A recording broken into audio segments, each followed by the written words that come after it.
नमस्कार बच्चों। Halo alkane और हेलो एरीन के चैप्टर में एक बार पुनः आपका स्वागत है। हेलो एल्केन और हेलो एरीन के आज के इस टॉपिक में, इस वीडियो में हम आपको पढ़ाएंगे नाभिक स्नेही प्रतिस्थापन अभिक्रियाओं के त्रिविम रासायनिक पद।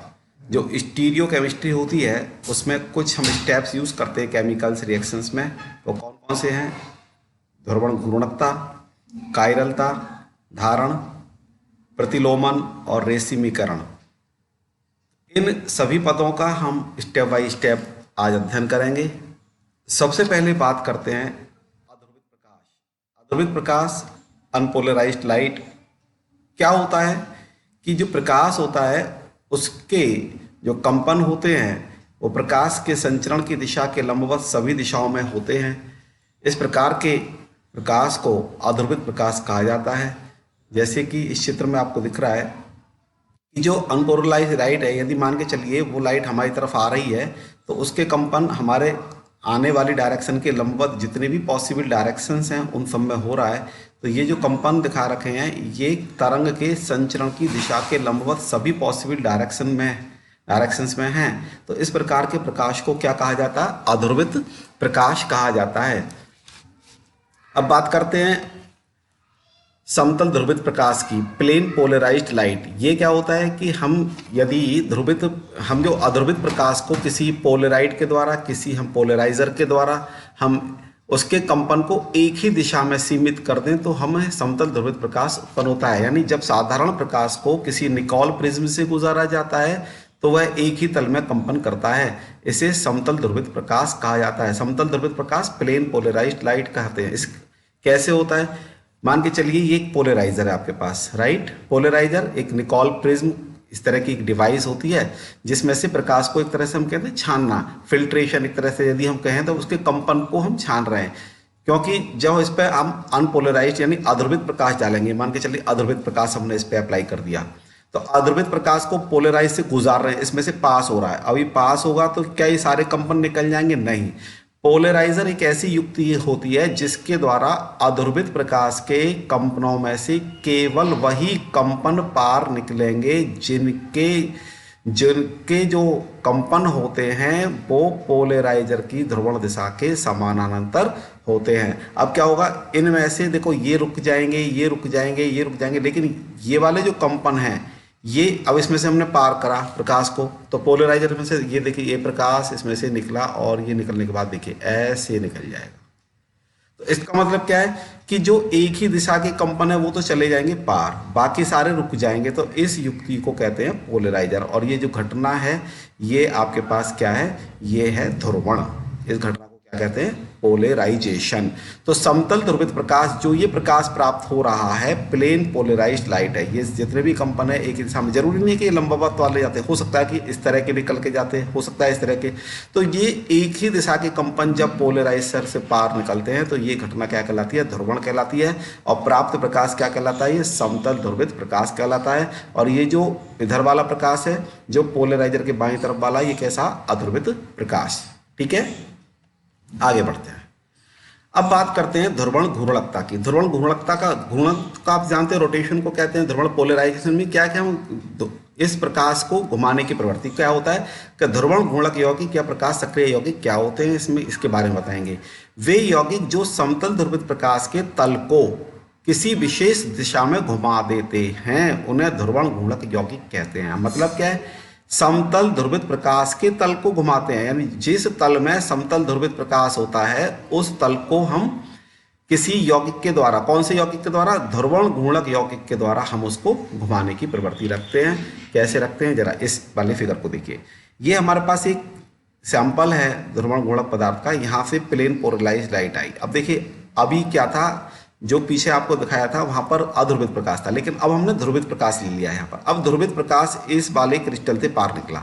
पार निकलने के बाद कायदे में तो इसके कंपन ऐसे ही होने चाहिए ना, जैसे ये थे तो सीधे होने थे, नहीं। अब क्या हुआ? यहाँ पर जैसे ही कंपन पार निकले इसकी डायरेक्शन, पहली वाली डायरेक्शन जो इसकी ये डायरेक्शन थी, इससे क्या हुई? अल्फा कोण घूम गई, रोटेटेड एंगल। ध्रुवण, यहाँ पर जो कोण है जिस एंगल से घूमा है उसको ध्रुवण कोण कहा गया है। यहाँ पर क्या है? अल्फा कोण से घूमा गया है। तो ये यौगिक ने इस यौगिक की एक प्रवृत्ति है क्या कि समतल ध्रुवित प्रकाश के तल को इसने घुमा दिया, तो ये यौगिक कैसा कहलाएगा? ध्रुवण घूर्णक यौगिक कहलाएगा। इन यौगिकों में क्या होता है? एक कायरल जो कार्बन होता है, कायरल का मतलब होता है जिससे चार डिफरेंट ग्रुप, जैसे एक ग्रुप, दूसरा ग्रुप, तीसरा ग्रुप और चौथा ग्रुप, ये चारों ग्रुप एक दूसरे से एक कार्बन से जुड़े होते हैं, डिफरेंट ग्रुप, तो ये कायरल सैंपल होता है। और डिटेल की बात करते हैं। यदि यौगिक समतल ध्रुवित प्रकाश के तल को दाईं ओर घुमाता है, दाईं का मतलब समझते हो ना आप? घड़ी की सुई के घूमने की दिशा में, जिस दिशा में घड़ी की सुई घूमती है उसे क्या कहते हैं? दक्षिण ध्रुवण घूर्णक यानी डेक्स्ट्रो रोटेटरी कहते हैं। इसे घूर्णन कोण से पूर्व धनात्मक चिन्ह या प्लस या डी से व्यक्त करते हैं। देखिए इस वाले सैंपल को देखिए, यहाँ पर हमने कोशिश की है कि ये जो राइट आपकी घड़ी के घूमने, सुई के घूमने की दिशा में ही घूम रहा है ये तल। देखिए कैसे घूम जाएगा, ये घूम के ऐसा हो जाएगा, देखिए ऐसे हो जाएगा, नहीं हो जाएगा? ये वाला पोर्शन कहाँ पहुँच जाएगा? ये वाला पोर्शन आ जाएगा, इधर साइड में आ जाएगा। तो जब ये पोर्शन इधर साइड में आ जाएगा तो ये इसकी एक प्रवृत्ति है, क्या इसको कहते हैं? डेक्स्ट्रो रोटेटरी या धनात्मक चिन्ह लगाकर इसको प्रदर्शित करेंगे। अब मान के चलिए यौगिक उसको दाईं ओर नहीं घुमा रहा, फिर क्या है?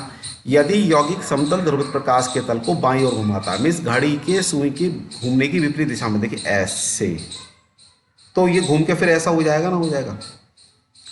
मतलब क्या है? यदि हमने देखिए यहाँ पर घुमाया था हमने घड़ी के घूमने की, जो सुई के घूमने की दिशा में, और यहाँ पर हम क्या घुमा रहे हैं? घड़ी की जो सुई होती है उसके घूमने की विपरीत दिशा में, तो ये क्या कहलाएगा? इसे कहेंगे वाम ध्रुवण घूर्णक या लीवो रोटेटरी। और इसके आगे क्या लगाएंगे? माइनस का चिन्ह, या इसको एल से व्यक्त करेंगे। उसको किससे व्यक्त किया था आपने? डी से। और इसको किससे व्यक्त करेंगे हम? यहाँ एल से।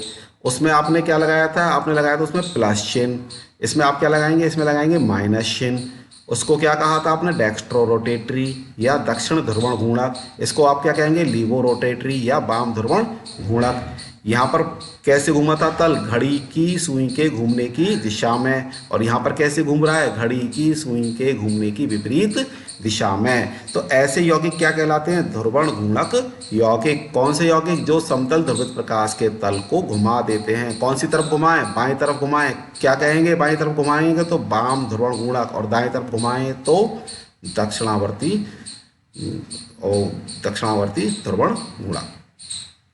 अब बात करते हैं इस प्रकार के जो हमारे पास यौगिक हैं, ध्रुवण घूर्णक यौगिक, उनके इस प्रकार के यौगिकों के आगे हम क्या लगाते हैं? प्लस का चिन्ह लगाते हैं या माइनस। तो इनको दोनों को क्या कहेंगे? समावयवी। तो इन दोनों समावयवी को क्या कहते हैं? ध्रुवण समावयवी कहते हैं। और इस प्रकार की परिघटना को या घटना को या इंसिडेंट को क्या कहते हैं? ध्रुवण समावयवता कहते हैं। देखिए जरा गौर से, ये हमारे पास जो एग्जाम्पल है 2 क्लोरोब्यूटेन का है। 1 2 3 4 की चेन है। 1 2 3 4 की चेन है। 1 2 नंबर पर क्या लग रहा है? क्लोरीन। यहाँ पर भी देखें 1 2 पर क्या लग रहा है? Chlorine, right. अब दोनों में अंतर क्या है? ये हमने लगा दिया मिरर। तो ये वाला जो ग्रुप है, ये जो ग्रुप है, ये घूम के कहाँ गया? ये ग्रुप घूम के आ गया बाईं तरफ, और ये वाला घूम के कहाँ गया? दाईं तरफ।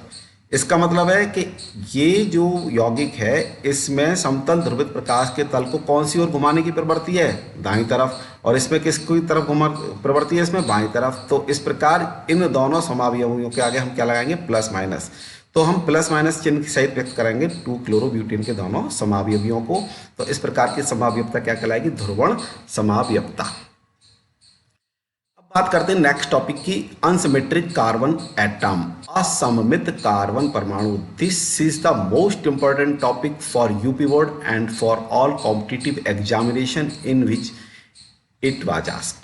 जैसे यहाँ पर देखिए ये बीच में एक कार्बन है और इससे 4 डिफरेंट ग्रुप जुड़ रहे हैं। एक ग्रीन है आपके पास, एक वायलेट है आपके पास, एक वाइट है आपके पास, और एक पर्पल है ये आपके पास, रेड पर्पल। ये क्या हुआ? ये वाला जो कार्बन है इससे 4 डिफरेंट ग्रुप जुड़ रहे हैं, राइट। वह कार्बन परमाणु जिससे 4 भिन्न भिन्न परमाणु या परमाणु समूह जुड़े हुए होते हैं, ऐसा कार्बन परमाणु असममित कार्बन परमाणु या अनसिमेट्रिक कार्बन परमाणु कहलाता है। यानी वह कार्बन परमाणु जिसकी चारों संयोजकता चार भिन्न भिन्न परमाणु या परमाणु समूह से जुड़ी हुई होती हैं असममित कार्बन परमाणु कहलाता है, और इसे हम त्रिविम केंद्र भी कहते हैं। और इस प्रकार के अणु को क्या कहते हैं? असममित अणु, अनसिमेट्रिक मॉलिक्यूल कहते हैं। जरा और गौर से देखिए, ये एक एग्जाम्पल है हमारे पास।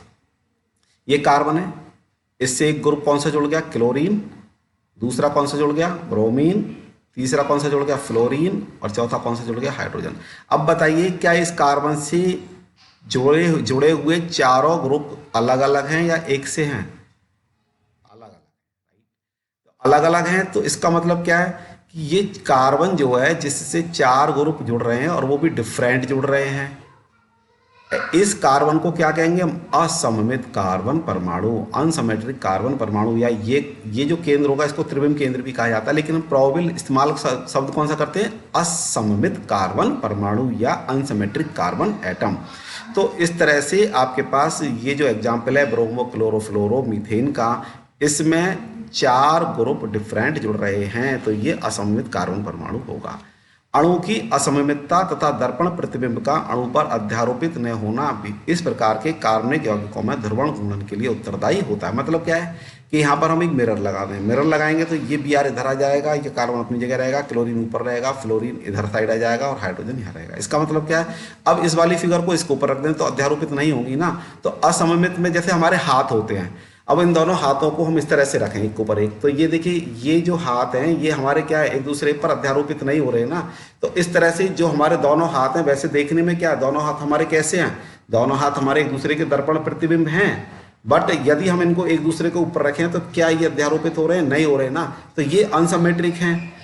वैसे तो दर्पण प्रतिबिंब है, लेकिन दोनों को यदि हम रख दें एक के ऊपर एक तो क्या होगा? अनसिमेट्रिक, जो आपके पास एक दूसरे पर अध्यारोपित नहीं होंगे। तो ये जो कार्बन परमाणु कैसा है ये आपके पास। आज की वीडियो में इतना ही। Thank you.